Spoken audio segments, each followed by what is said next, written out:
Have you ever felt invisible in your own family? Not just ignored, but like a ghost they only see when they need something. I lived that life for 28 years.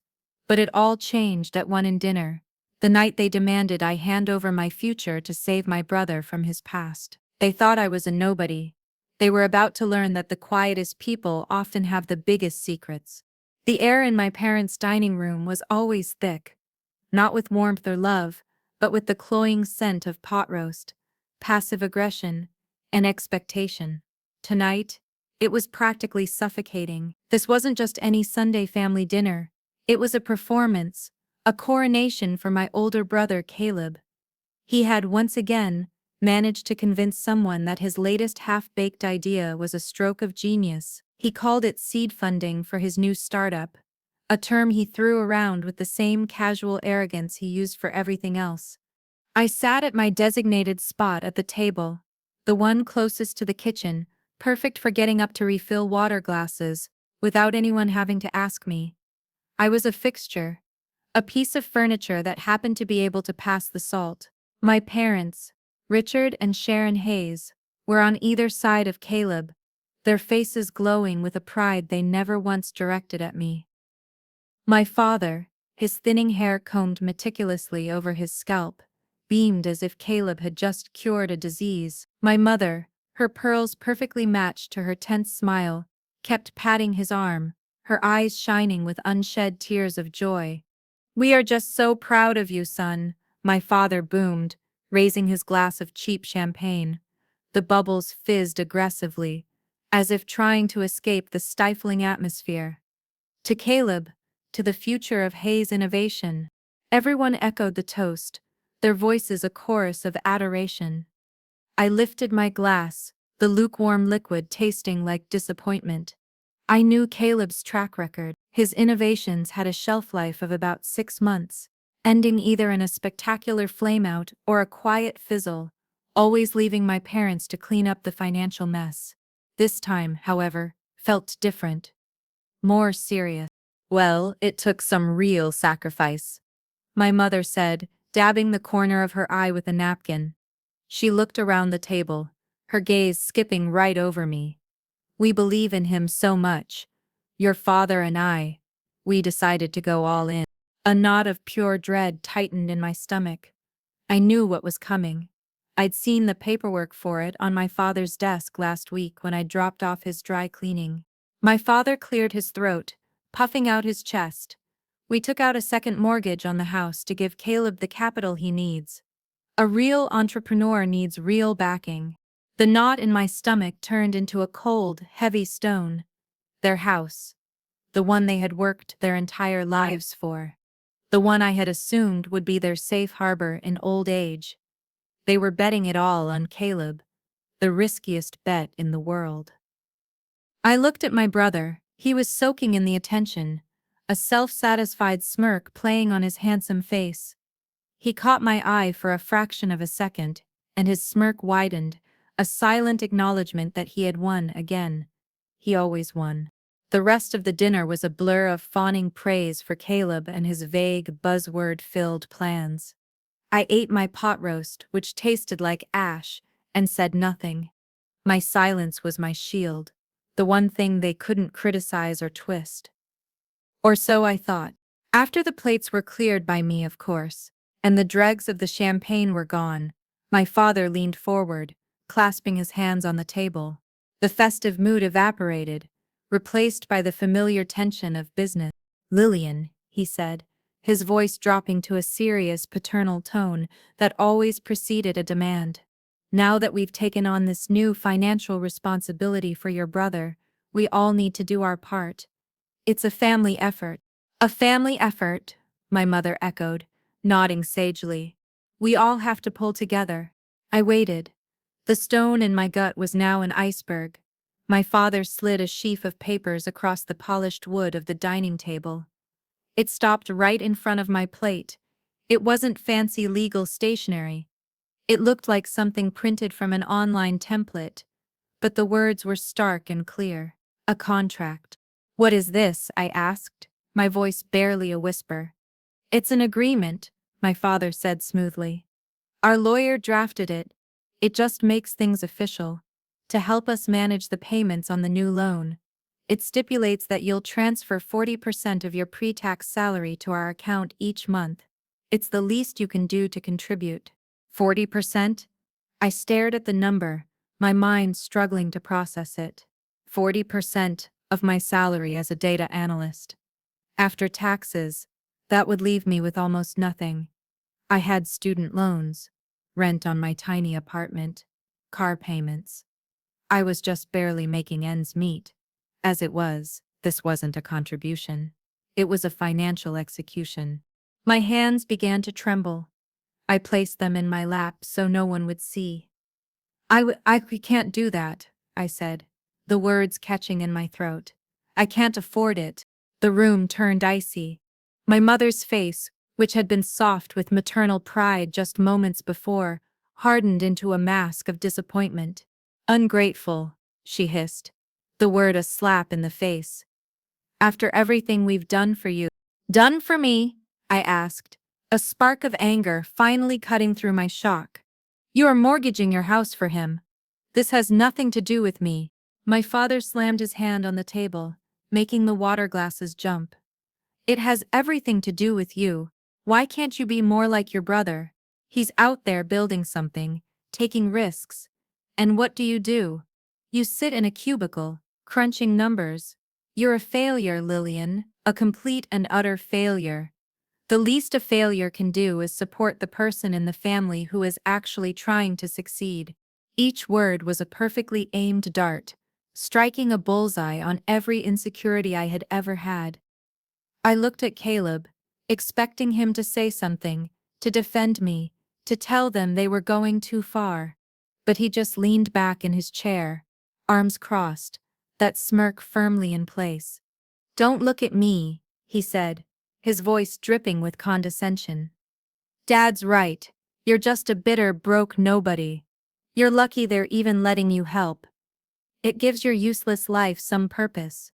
The humiliation was a physical force. It pressed down on me, stealing the air from my lungs. My cheeks burned hot. My vision swam. I felt small and insignificant, exactly as they had always made me feel. Caleb leaned forward, his eyes cold. Sign the contract, Lillian, or you're not welcome here anymore. You're banned, from this house, from Christmas, from all of it. We don't have room for people who aren't with us. Banned. The word echoed in the sudden, ringing silence of the room. It was the ultimate threat, the final severance. My own family casting me out because I wouldn't bankrupt myself for my brother's latest fantasy. Something inside me snapped, a quiet, clean break.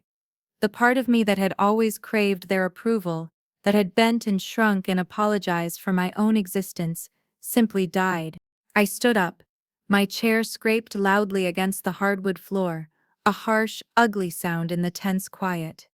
I looked at their faces. My father's rigid with anger, my mother's tight with disappointment, and Caleb's, smug and triumphant. They were waiting for me to break, to cry, to beg. I did none of those things. Without another word, I picked up my purse, turned my back on them, and walked out of the dining room. I didn't run. I walked with a strange, newfound calm. As I pulled open the front door and stepped into the cool night air, I heard my mother's voice, shrill and furious, chasing after me. You'll come crawling back. You have nobody else. You'll be begging us to take you back. The heavy door clicked shut behind me, and I was kicked out, finally and completely. They thought it was a punishment. They had no idea it was a release. The first week was a blur of hollow-chested pain. The second was a cavern of silent desperation. By the third, my small apartment had transformed from a sanctuary into a cell. The silence was the worst part. It was a living, breathing entity that filled every corner of my one-bedroom box, reminding me of what I had lost, or rather what I had been forced to give up. I tried calling them once, in a moment of weakness, my thumb hovering over my mother's contact photo. The call didn't even go through. A curt, robotic voice informed me that my call could not be completed. They had blocked my number. All of them. Just like that. 28 years of shared history, of being a daughter and a sister, were erased with the tap of a screen. The tangible struggle they had always accused me of, the one they mocked, was now my reality. My salary, which had seemed barely adequate before, now felt impossibly small. I had student loans from a degree they had called a waste of time, a car payment for a vehicle they called unimpressive, and rent for an apartment they had called a shoebox. I started buying instant noodles in bulk, the salty artificial broth becoming the taste of my loneliness. I'd sit at my small kitchen table, staring at the wall, and eat my sad little meal, the quiet of the room a constant, screaming reminder of my isolation. I was well and truly alone. They had cut me off from the only family I knew. It was a cruel, efficient amputation, and I was bleeding out emotionally. Nights were the hardest. I'd lie in bed, staring at the ceiling, the scene from that family dinner playing on a torturous loop in my mind. My father's booming voice calling me a failure, my mother's hiss of ungrateful, Caleb's sneering face calling me a useless nobody. The words were burned into my memory, a brand on my soul. Tears would stream silently down my temples, soaking into my pillow until I finally fell into a restless, dream-filled sleep. One night, unable to bear the crushing weight of the silence any longer, I decided to do something, anything, to distract myself. I pulled a few dusty boxes from the back of my closet, boxes I hadn't opened since I'd moved in. They were filled with the detritus of my life, old yearbooks, forgotten souvenirs, childhood drawings. It was a pathetic little archive of a life lived in the shadows. As I was sorting through a box, labeled Missing, my fingers brushed against cool, smooth wood. I pulled it out. It was a small, lacquered box, intricately carved with lilian branches. It was from my Grandma Mee. She had been the one exception in my family, the only person whose eyes didn't slide past me as if I were made of glass. She had seen me. She had passed away 5 years ago, and the grief still felt fresh, a tender spot in my heart. She had given me this box on my 18th birthday, telling me to open it only when I truly needed it. I had forgotten all about it, until now. My fingers trembled as I lifted the small brass latch. Inside, nestled on a bed of faded velvet, was a single folded piece of paper and a thick, cream-colored business card. The letter was written in my grandmother's familiar, elegant but shaky hand. "For my Lillian," it began. "My dearest girl, if you are reading this, it means the world has tried to make you feel small. It means they have forgotten the fire I always saw in you. Do not let their blindness dim your light. This is not a gift, but a key. Remember your own strength. All my love, Grandma Maeve." The tears that came now weren't tears of self-pity, but of a deep, aching love and loss. She had known. Somehow she had known a day like this would come. I picked up the business card. It was heavy, expensive paper, embossed with a simple classic font. Arthur Vance, attorney at law.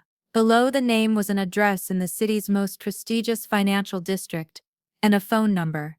A key, she had called it. A lifeline. The next morning the sun streamed through my window, illuminating the dust motes dancing in the air. For the first time in weeks, I didn't feel despair. I felt a flicker of something else. Something fragile but persistent. Hope, fueled by a new, desperate resolve.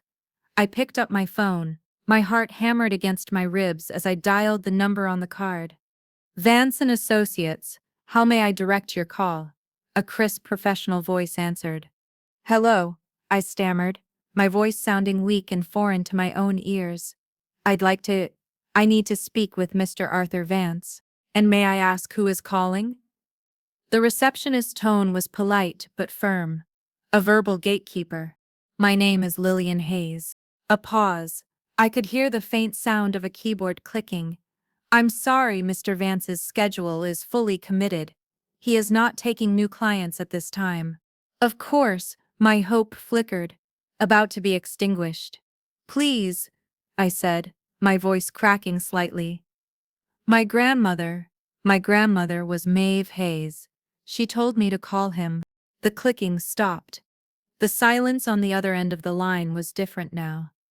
It was charged with consideration. Maeve Hayes? The receptionist repeated, her tone shifting from dismissive to intrigued. One moment, please. I was on hold for what felt like an eternity. I paced the length of my small living room, the phone pressed hard against my ear.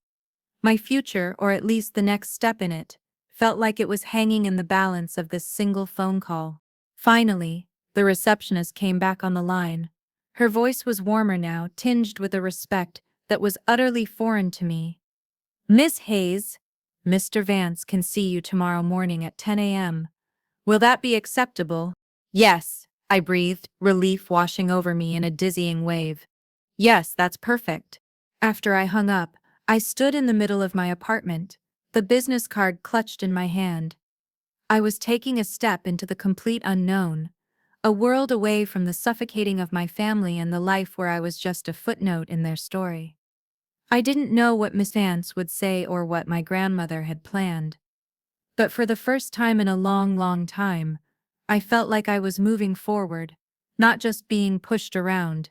I was walking toward a door my grandmother had left ajar for me, and I was ready to see what was on the other side. The office of Arthur Vance was in a part of the city I usually only saw in movies.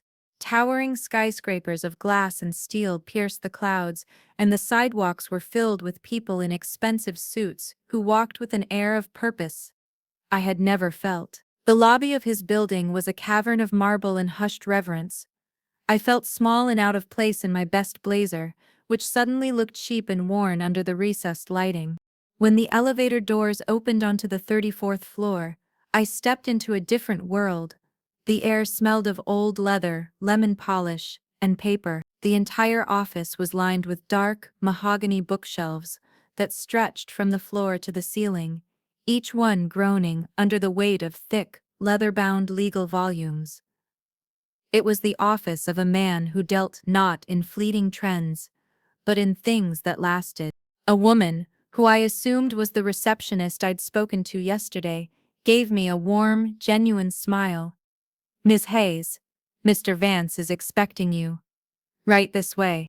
She led me down a quiet hallway to a large corner office. Through the doorway I saw an old man sitting behind a massive oak desk, his back to a panoramic window that offered a breathtaking view of the city below. He stood as I entered, and I was surprised by his height. He was tall and slender, with a full head of thick white hair and a neatly trimmed beard. But it was his eyes that held me. They were a startlingly pale blue and they seemed to see right through me, missing nothing. Miss Hayes, he said, his voice a low, gentle rumble. Arthur Vance, it is a pleasure to finally meet you. Your grandmother spoke of you often. He gestured a plush leather chair in front of his desk. Please, sit. I sank into the chair, my nerves a jangling mess.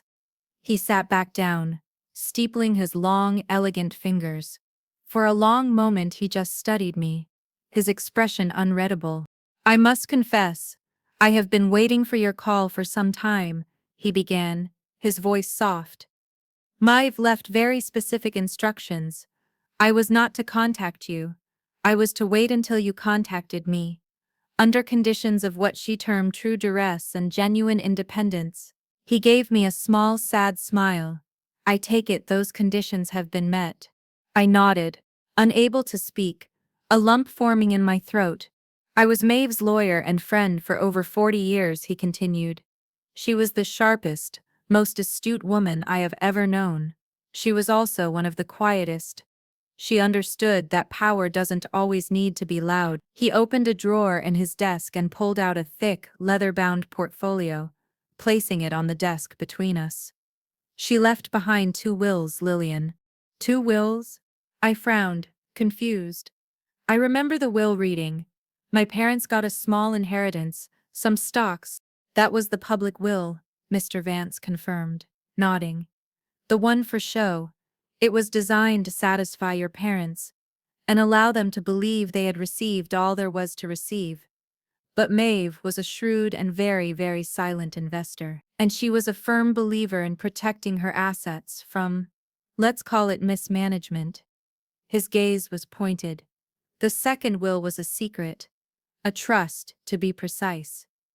It was created for you and its terms were absolute. The contents were to remain sealed and unknown until you were, and I quote her legal language, fully and verifiably severed from the financial and emotional influence of Richard and Sharon Hayes. My mind reeled. The apathetic, dismissive call from my parents informing me that I was banned from the family. It wasn't just a moment of familial cruelty, it was a legal trigger. The call you received, he said, as if reading my mind, or rather the lack of calls you were able to make to them, was the final piece of evidence I needed to execute the terms of the trust. Your grandmother knew your family better than they knew themselves. He opened the portfolio. My breath caught in my chest. Then came the major twist, the one that shattered the foundations of my small gray world. The inheritance wasn't just a sum of money. It was a legacy. In the early 1980s, Mr. Vance explained, his voice steady, your grandmother used a small inheritance of her own to become the very first seed investor in a tiny tech startup. It was founded by two brilliant but broke college students in a garage. The company specialized in logistics and data management. Maeve saw the future in it. He pushed a stock certificate across the desk. It was old, the paper yellowed with age, but the name printed on it was one I recognized. One everyone recognized. That company, he said, his pale blue eyes locking onto mine, is now known as Aurelia Technologies. Aurelia Technologies. It wasn't just a company, it was a titan. A massive, privately held data and logistics firm that was a silent giant in the corporate world, its software and systems underpinning a huge portion of global commerce. They were famous for being intensely private, with an anonymous ownership structure that was the subject of endless speculation in the financial press. Your grandmother's initial investment, Mr. Vance continued, grew. She reinvested. She held on. She never sold a single share. And because the company remained private, her majority stake remained a secret to everyone but the board and myself. Lillian, he paused, letting the weight of his next words sink in. You are the majority shareholder of Aurelia Technologies. I stared at him, my brain refusing to compute. It felt like he was speaking a foreign language. Me? Lillian Hayes?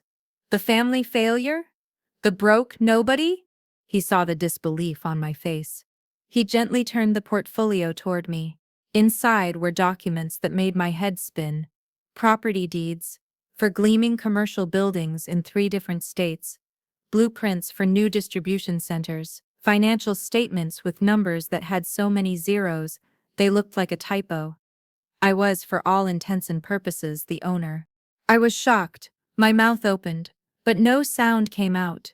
I was completely and utterly speechless. The world seemed to tilt on its axis, the view of the city outside the window blurring into a meaningless swirl of color. I felt a wave of dizziness wash over me. Mr. Vance waited patiently for the tidal wave of shock to recede. Finally, he spoke again, his voice cutting through the fog in my mind. Maeve left you with 2 choices, he said. You can take the dividends, a sum that would allow you to live a life of unimaginable luxury and comfort without ever working another day, and remain completely anonymous. No one would ever have to know. Or, he leaned forward slightly, his gaze intense. You can take your rightful seat on the board. You can take the reign. He looked at me, really looked at me, with the same clear-eyed perception my grandmother once had. Your grandmother believed you had a spine of steel, Lillian, buried under years of being told to be quiet and small. She believed that when the time was right, you would stand up straight. It's time to see if she was right. The question hung in the air, in the quiet, leather-scented office, high above a city that suddenly felt like it could be mine. For the first time, someone wasn't telling me what I was. They were asking me who I wanted to be. Having power is one thing. Knowing how to wield it is another entirely. A sword is just a heavy piece of metal in the hands of someone who doesn't know how to swing it. The next 6 months made my secret war, a silent, grueling boot camp in becoming the woman my grandmother believed I could be.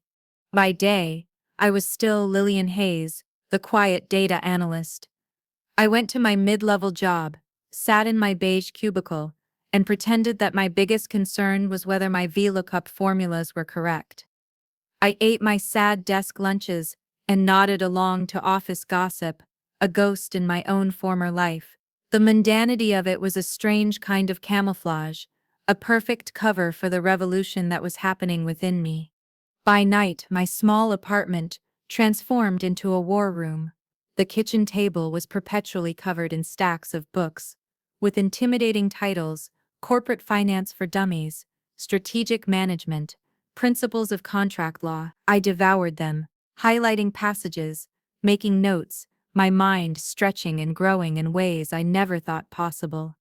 Mr. Vance became my mentor, my guide, my general. Twice a week, I would go to his office after work, and he would tutor me, patiently explaining the complex ecosystems of holding companies, derivatives, and hostile takeovers.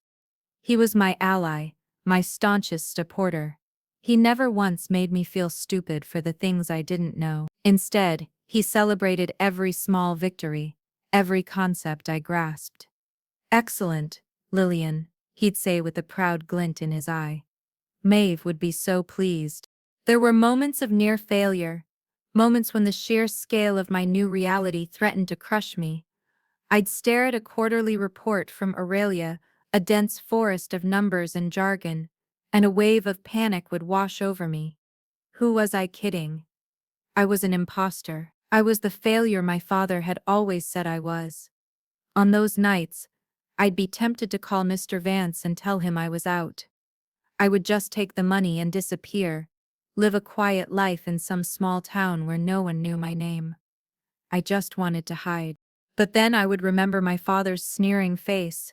I would remember being banned from my own family, and the fire my grandmother saw in me would flicker back to life. One evening, about 4 months into my secret education, my phone rang with an unfamiliar number. I almost ignored it, but something made me answer. "Lillian, honey, is that you?" The voice was thin and reedy, instantly recognizable. It was my Aunt Carol, my mother's sister. The enabler. She was a woman who lived her life on the sidelines, perpetually wringing her hands and offering weak smiles. She witnessed every toxic family dinner, every casual cruelty thrown my way, and her response was always the same: a look of deep pity, followed by a swift change of subject. "Hello, Aunt Carol," I said, my voice carefully neutral. "Oh, sweetie, I've been so worried about you," she cooed, her voice oozing a sympathy that felt cheap and unearned. "Your mother and father, they miss you terribly." I heard a muffled sound in the background, a sharp, whispering voice. My mother. She was coaching her.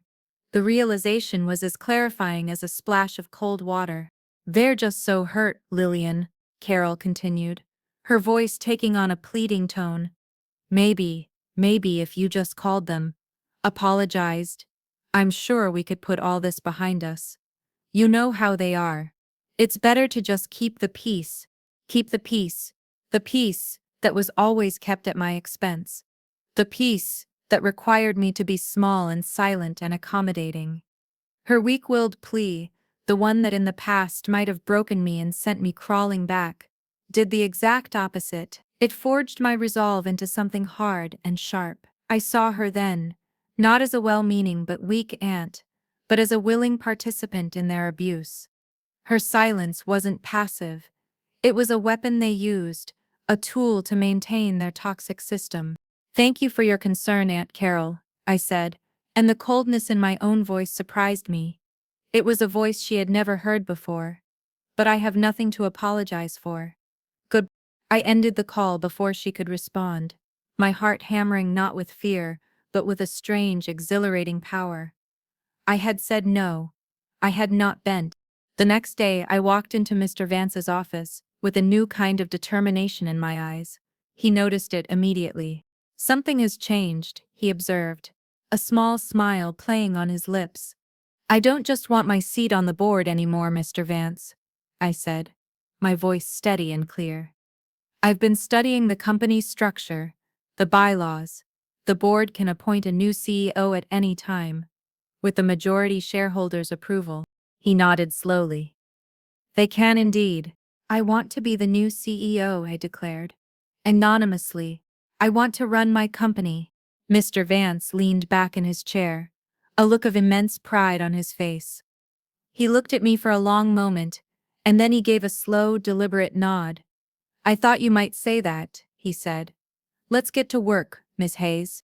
The transition was handled with the swift, silent efficiency of a corporate coup. The existing CEO, a man who had grown complacent and was coasting on the company's past successes, was given a golden parachute, so large it could have cushioned a fall from the moon. He happily retired to a private island, and the board, at the firm recommendation of their mysterious majority shareholder, appointed a new, anonymous leader.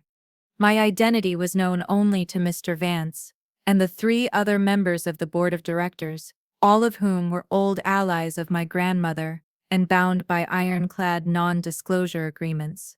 To the thousands of employees at Aurelia Technologies, I was a ghost, a name without a face. The new boss.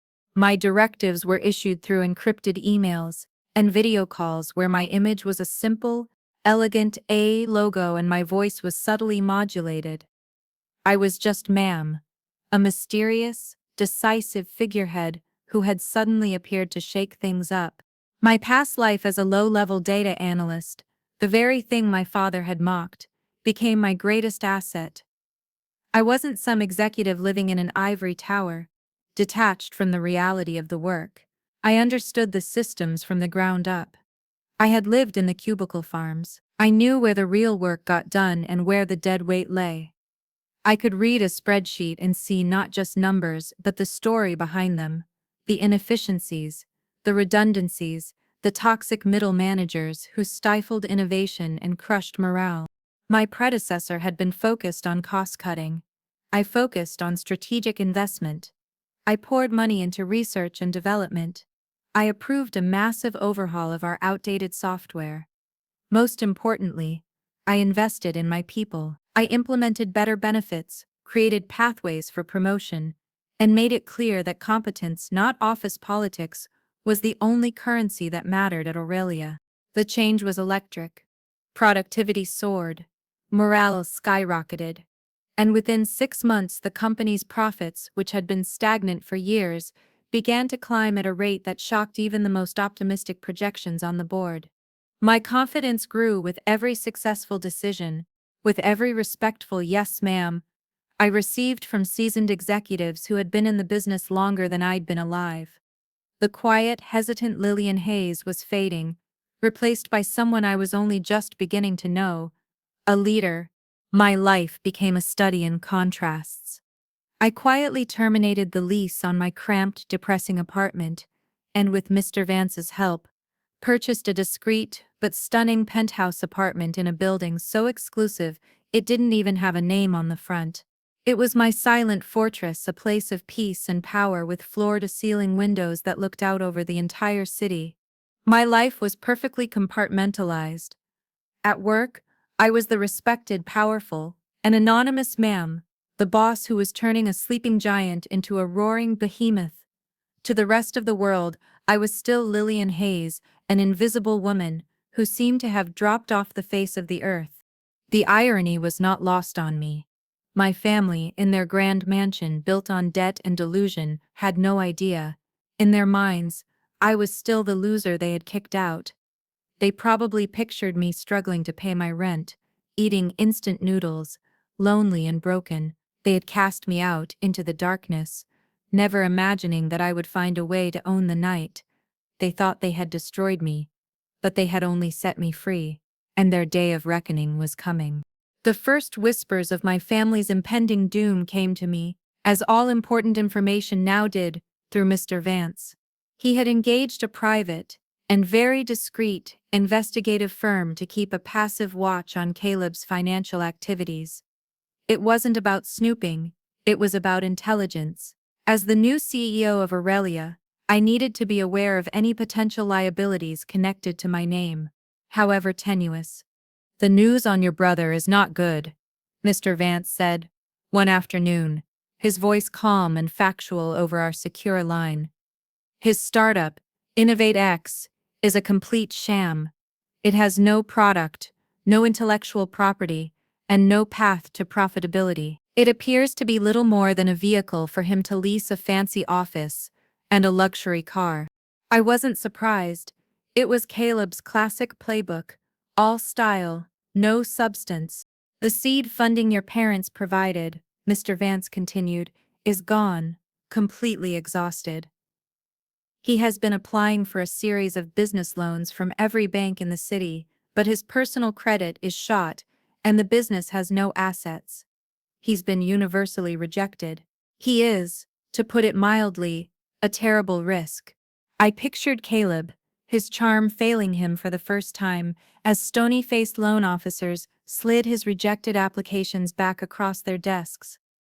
A small, cold part of me felt a grim satisfaction. "It gets more interesting," Mr. Vance added. "Despite his dire financial situation, he and his new fiancée are planning a rather extravagant engagement party." "Fiancée?" I asked, surprised. That was new. Caleb burned through girlfriends almost as fast as he burned through cash. This one must be special. Or more likely, she came from money. "Her name is Chloe Sterling," Mr. Vance supplied. "Her family is old money, but she is a successful architect in her own right. Very sharp, by all accounts. I imagine your brother is putting on quite the performance for her." "The party is a key part of that performance. They've booked the grand terrace at the Blackwood Manor Resort." Blackwood Manor. The most exclusive, expensive resort in the state. A place where a single cocktail cost more than my weekly grocery bill used to.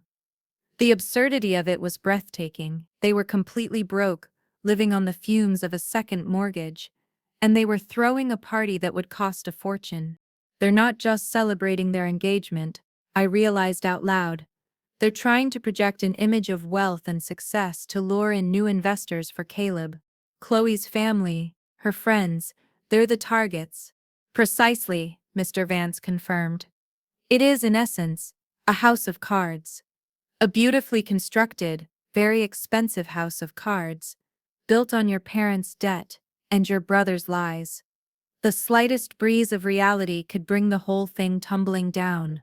And there it was. The perfect storm. The perfect stage. All the players would be there. My arrogant brother, my enabling parents, and this new character, Chloe, the unwitting audience, to their grand deception. This party would be their reunion, a celebration of their perceived victory. It would also be my first appearance since my exile, the ghost returning to the feast. I stood at the window of my penthouse, looking down at the sprawling city below.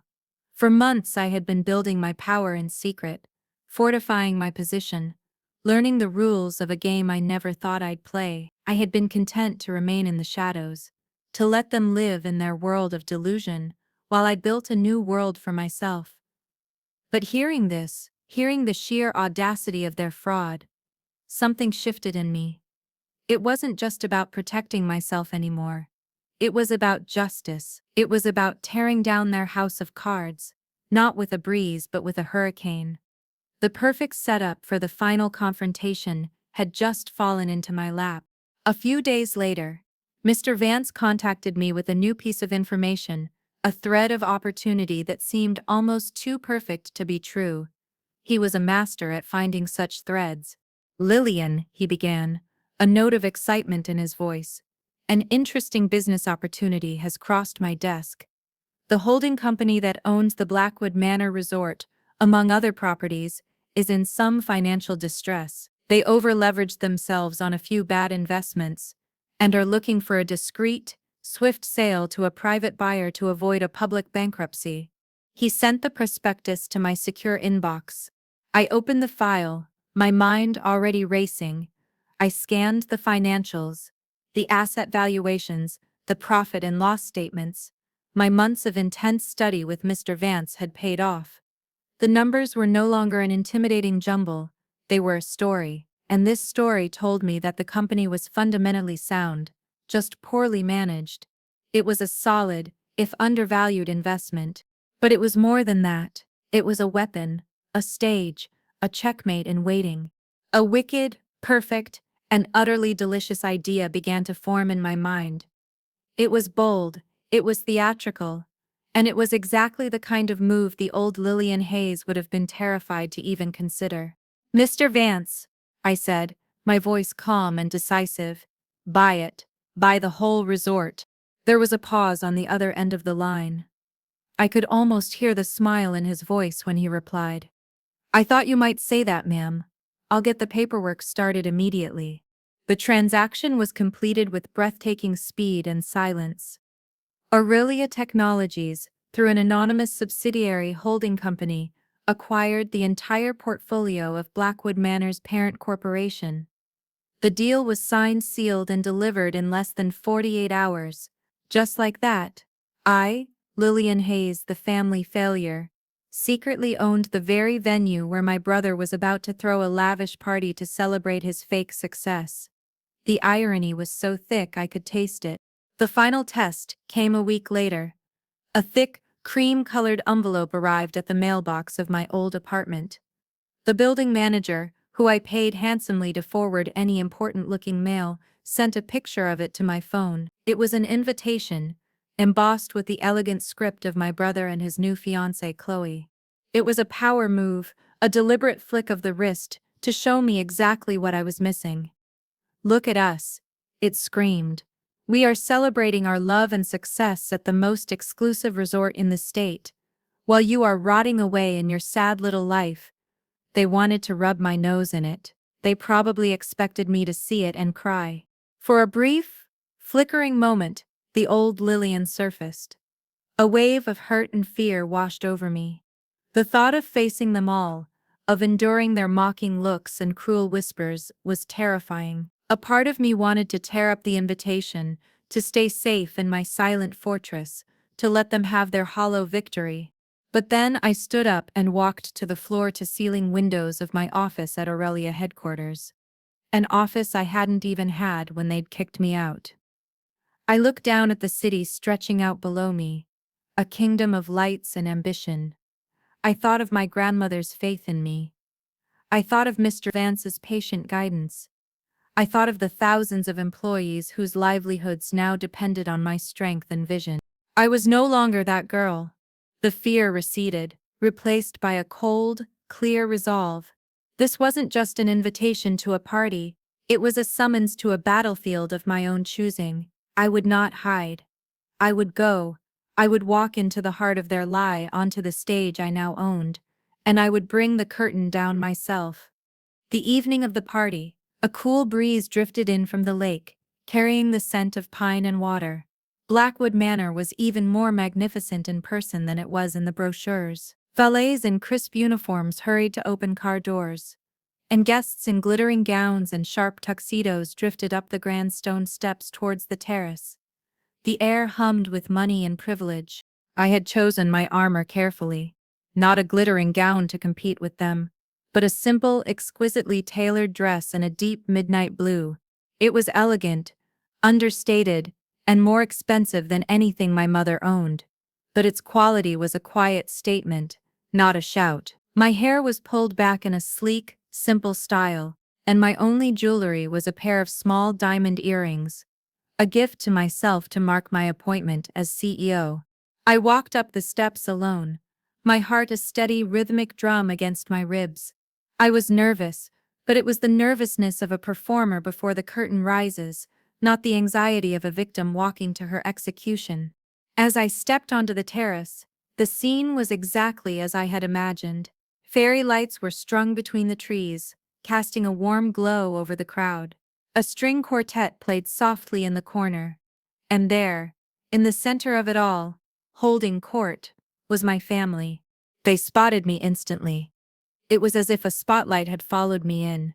A hush fell over their little group, and all eyes turned to me. My mother, Sharon, was the first to react. She was dressed in a gaudy, sequined dress that was trying too hard. She gave a short, sharp laugh that was designed to carry. "Well, look what the cat dragged in," she said to the woman next to her, her voice loud enough for half the terrace to hear. "I guess she finally crawled out of her hovel." The woman, a distant cousin, gave me a pitying look, and then turned away. My father, Richard, stood beside my mother, a glass of champagne in his hand. He saw me, his eyes narrowed for a fraction of a second, and then he deliberately turned his back on me, a public, pointed shunning. The message was clear: you do not exist.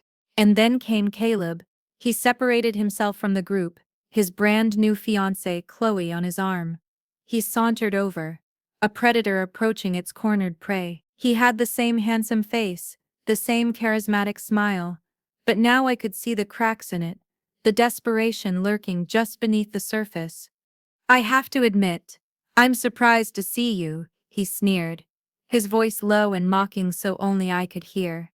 "Laughed at by the whole family, banned from the house, and you still show your face.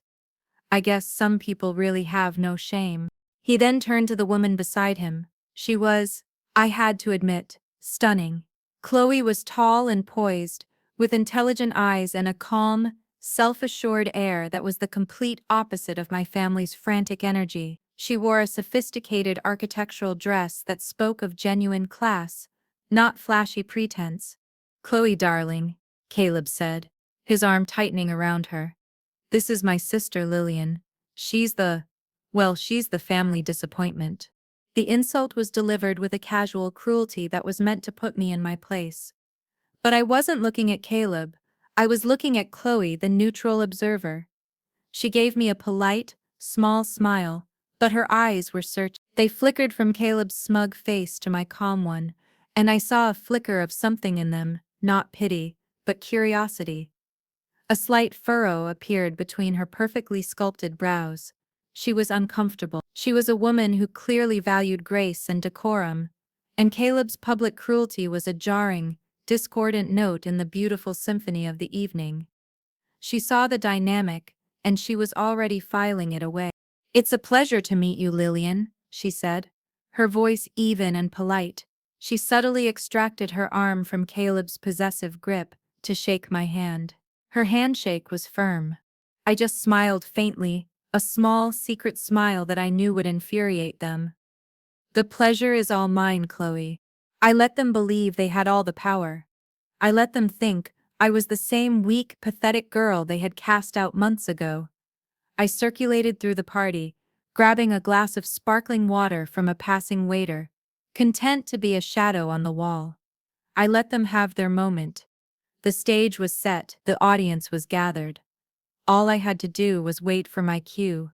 The public humiliation escalated, just as I knew it would.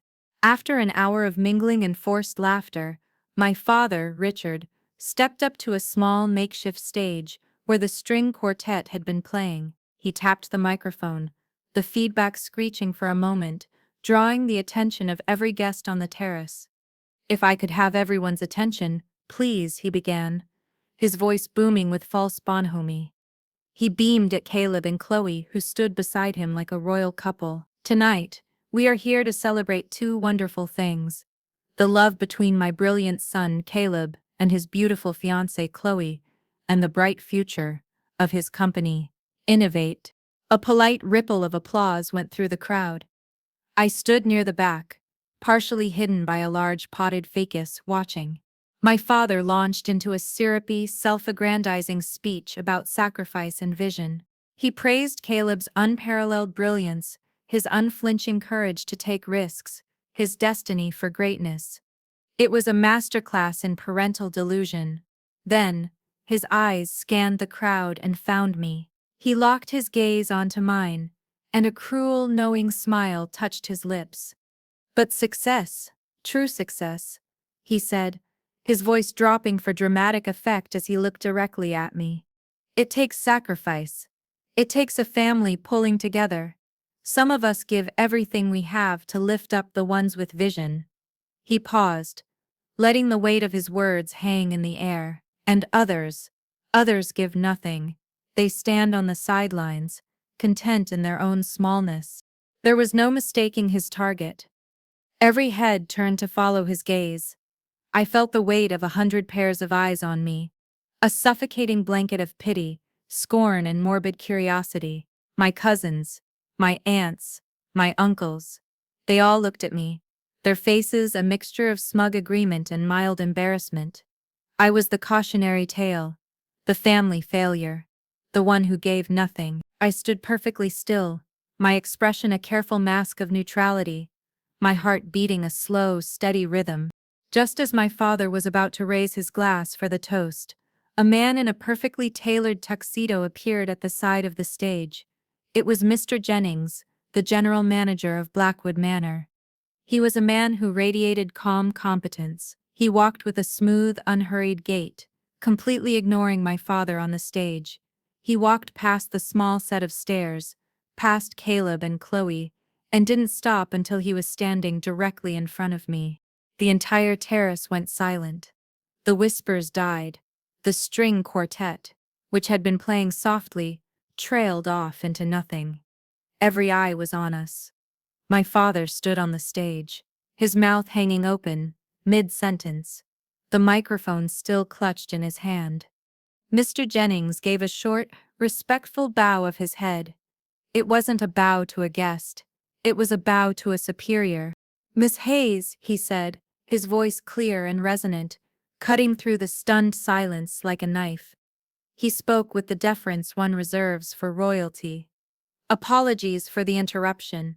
We have just received confirmation. The final acquisition papers for the Sterling Bank have been signed by your executive team."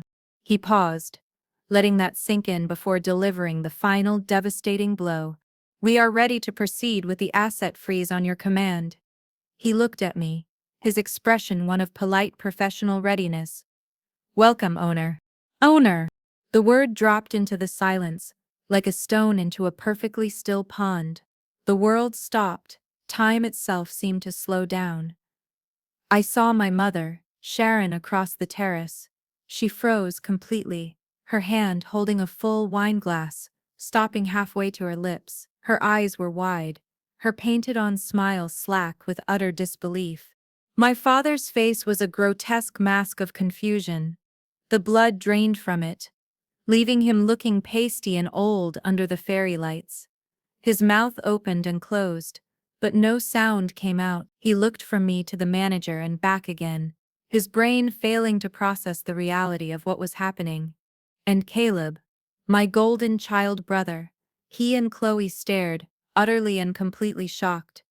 Caleb's jaw dropped, his handsome face contorted into an ugly expression of pure, unadulterated bewilderment. He looked at me as if he had never seen me before in his life. The smirk he had worn all night was gone, wiped clean from his face, replaced by a dawning, terrifying horror. I was no longer Lillian, the family disappointment. In a single moment, with a single word, I had become someone else. Someone powerful. Someone he didn't know at all. The absolute, ringing silence on the terrace was shattered by a sharp, strangled gasp. It didn't come from my family. It came from a portly, red-faced man, standing near the front of the stage. He was one of the potential investors Caleb had been trying to impress all night. He was pointing a trembling finger, not at the manager, but directly at me. "Ms. Hayes?" he choked out, his voice a horrified squeak. "Wait a minute, are you the Ms. Hayes? The new CEO of Aurelia Technologies?" The name dropped like a second bomb into the already devastated landscape of the party. A wave of murmurs rippled through the crowd. Aurelia Technologies. The silent giant. The name was whispered with a mixture of awe and fear in their circles. The investor turned on Caleb, his face turning a blotchy, furious shade of purple. "Are you kidding me?" he roared, his voice shaking with rage. "Aurelia just bought out Sterling Bank, my primary lender. They just acquired my biggest competitor in the logistics space last month. You've been wasting my time, trying to get me to invest in your pathetic little scheme, while your sister is one of the most powerful new players in the entire industry?" Before Caleb could even stammer a reply, Another figure stepped out from the edge of the crowd, moving with a calm, dignified grace. It was Mr. Vance. He was dressed in a classic impeccable suit, looking every bit the elder statesman. My ally. He had been there the whole time, watching from the wings, waiting for his cue. Indeed, Mr. Vance said, his voice carrying an easy authority that commanded immediate attention. He came to stand beside me, a silent, powerful show of support. Miss Hayes is, in fact, the new Chief Executive Officer and majority shareholder of Aurelia Technologies. He then gestured with a slight, elegant sweep of his hand to encompass the beautiful terrace, the lake, the entire manicured estate. Through her company, she is also the new owner of this very resort. Another collective gasp went through the crowd. But Mr. Vance wasn't finished. He looked directly at my stunned parents on the stage. And as of an hour ago, with the acquisition of Sterling Bank, she is also the primary lien holder on your home, Mr. and Mrs. Hayes, following her purchase of your second mortgage. That was the final, fatal blow. Chloe's jaw dropped. It was a visible, physical reaction of pure horror. Her beautiful face was a mask of dawning, sickening realization. She looked at Caleb, at his pale, terrified face. She looked at my parents, who seemed to be shrinking on the stage. Then she looked at me, standing there calm and resolute with Mr. Vance at my side. For the first time all night, I saw genuine, unadulterated respect in her eyes. It was the look of a woman who had just realized she had allied herself with the losing side in a war she didn't even know was being fought. Slowly, deliberately, she took her hand from Caleb's arm, a small, quiet gesture of severance that was as loud as a scream. From the corner of my eye, I saw my Aunt Carol, the enabler. Her face was a comical mess of fear and frantic calculation. She began to stammer, taking a hesitant step towards me, her hands fluttering nervously. "Lillian, I always knew," she began, her voice a weak, pathetic whine. "I always knew you were special." I didn't even grant her a glance. I turned my back on her.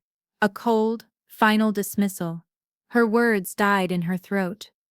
The crowd, sensing the massive, irreversible shift in power, began to wisp. The sound grew from a murmur to a tidal wave of gossip and speculation. A wall of noise that completely isolated my family, leaving them standing alone in the wreckage of their own making. They were no longer the center of attention. They were the subject of ridicule. My family stood frozen, trapped in a tableau of public ruin. They were completely and utterly speechless, their faces pale, ghostly canvases of disbelief and raw terror. My father, who had stood so proudly on that stage just minutes ago, now looked like he had aged 20 years. His shoulders were slumped, his face was ashen, and he stared at me with the hollow eyes of a man who had just watched his entire world burn to the ground. My mother, her gaudy dress suddenly looking cheap and pathetic, was clutching her chest, her breath coming in ragged, shallow gasps. She looked like she might faint. And Caleb, my brother, the golden child. He was just standing there, shaking his head slightly, whispering the same two words over and over again, like a mantra. "No, no, it's not possible. Not possible." He was a broken record, his mind unable to accept the new reality that had just crashed down upon him. I began to walk towards them. I moved calmly, my steps measured and deliberate. The crowd parted for me, like the Red Sea. I didn't raise my voice. I didn't need to. The silence that fell in my wake was more powerful than any shout. I stopped at the foot of the small stage and looked up at them. I made eye contact with my father first. I held his gaze until he finally flinched and looked away. "You demanded my salary," I said, my voice steady and clear, carrying easily in the dead quiet. "You called me a useless nobody. You called me a failure." I let the words hang in the air, each one a stone cast in their direction. "You wanted me to pay for his debts," I continued, my gaze shifting to my mother, then to Caleb.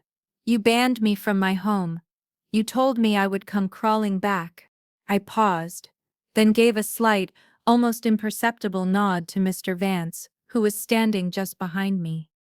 He stepped forward, all quiet professionalism, and held up a single crisp white envelope. He didn't hand it to me. He walked up the 2 steps to the stage and handed it directly to my father.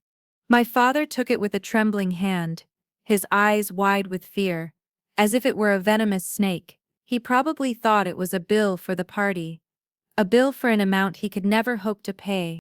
I looked him in the eye one last time. "This isn't a demand," I said, my voice devoid of anger, filled only with a cold, hard finality. "It's a consequence." He fumbled with the seal, his fingers clumsy with shock. He pulled out the single sheet of paper inside, his eyes scanned it, and whatever little color was left in his face drained away completely. It wasn't a bill, it was a legal notice. The official stamped an utterly irreversible notice of foreclosure on their house, effective in 30 days, due to the immediate and full calling in of the debt on the second mortgage they had so proudly taken out for Caleb. The debt that was now owned by me. As a final silent punctuation to their ruin, I added one last detail, "And for the record," I said, my voice dropping to an almost conversational tone, "I had Mr. Vance freeze your credit cards an hour ago." They had nothing. In the space of 5 minutes they had lost their money, their home, their reputation, and their future. They were exactly what they had always accused me of being: broke, powerless, and utterly alone. The aftermath was as swift and brutal as a guillotine. The beautiful, elegant party dissolved into a chaotic scene of hurried exits and gleeful gossip. Chloe, her face a mask of cold fury and disgust, walked right up to Caleb in front of everyone. She didn't whisper. She spoke in a clear, carrying voice that dripped with ice. "I could never marry you," she said, pulling the massive diamond ring from her finger and dropping it onto the stage, where it clattered near his feet. "I could never be a part of a family built on such staggering cruelty and pathetic lies." And with that, she turned and walked away, her back ramrod straight, without a single backward glance. Caleb's potential investors, the very men he had been trying to swindle, didn't even bother to hide their contempt. The portly man who had first recognized my name actually laughed out loud, a harsh, barking sound. "Good luck, kid," he said, clapping Caleb mockingly on the shoulder before turning to leave. "You're going to need it." My parents were left standing on the stage, surrounded by the wreckage of their social and financial lives. They looked small and lost. My mother finally broke, her face crumpling as she began to sob, not with grief, but with the pathetic, ugly tears of a bully who had just been punched in the mouth. My father tried to appeal to me, his voice cracking. "Lillian, please, you can't." But I was already walking away. I didn't look back. I left them there, stranded on their island of public disgrace, to be picked apart by the judgment of the crowd they had so desperately tried to impress. The story of the Hayes humiliation became a legend in their social circle, a delicious piece of gossip told and retold at dinner parties and country clubs for months. They lost the house, just as the notice said they would. They lost their fair-weather friends, who scattered like cockroaches when the lights came on. And they lost their golden child. Caleb, stripped of their financial support and his veneer of charm, was revealed to be nothing more than an empty, incompetent shell. He couldn't hold a job, couldn't manage his life, couldn't function without the safety net his parents had always provided at my expense. The labels they had tried to force onto me for my entire life: failure, nobody, loser, useless, had finally detached from me and found their rightful owners. The world had rebalanced itself. Justice, I learned, wasn't always loud and fiery. Sometimes it was quiet, cold, and devastatingly precise. 6 months later, I sat at the head of a gleaming 20-foot-long boardroom table. The skyline of the city stretched out behind me, a breathtaking panorama of glass and steel that I saw as a landscape of opportunity. I was leading the quarterly strategy meeting for Aurelia Technologies. The room was filled with my executive team, seasoned, brilliant people who had been wary of me at first. This mysterious, faceless new boss. But now, they looked at me with an earned respect. Not because of my name or my inherited wealth, but because of my vision, my decisions, and my leadership. I had proven myself. My life was finally, completely my own. The ghosts of my past, the voices of my father and mother and brother, were gone. They were just faint, pathetic echoes in a life that was now filled with purpose and quiet satisfaction. The weight I had carried for 28 years had been lifted. After the meeting, as I was reviewing some reports in my office, an email popped up in my personal inbox. The sender's name was Chloe Sterling. My finger hovered over the delete button for a moment, but curiosity won out. I opened it. The email was short and to the point, much like the woman herself. Dear Lillian, I know this is long overdue, but I wanted to offer you my sincerest apology. I am sorry for my part in what happened that night, and I am sorry I didn't see the truth of your family sooner. I hope you are well, and I wish you every happiness and success. You deserve it. Sincerely, Chloe. I sat there, for a moment, reading her words. There was no bitterness in me, no lingering anger, just a quiet sense of closure. I typed a simple reply. Thank you, Chloe. I wish you the same. I hit send and closed my laptop. My revenge had never truly been about them. It had been about me. It had been about breaking free and becoming the person my grandmother always knew I could be. I was honoring her legacy, not through a petty campaign of hate, but by building a future, by becoming a woman who is strong, independent, and above all, free. I had found my strength, not in tearing them down, but in building myself up. And that was the greatest victory of all. Thank you for joining me on Lillian's journey. My story is proof that your value is never determined by the people who refuse to see it. The labels they give you, failure, nobody, useless, are not your own. True power comes from quietly building your own world on your own terms. What labels have you refused to accept in your own life? I want to hear your stories of strength and resilience. Let me know in the comments below. And if this story resonated with you, and you believe in the power of a comeback, hit that like button and subscribe for more stories that remind us all that the underdog can and will have their day. Thanks for watching.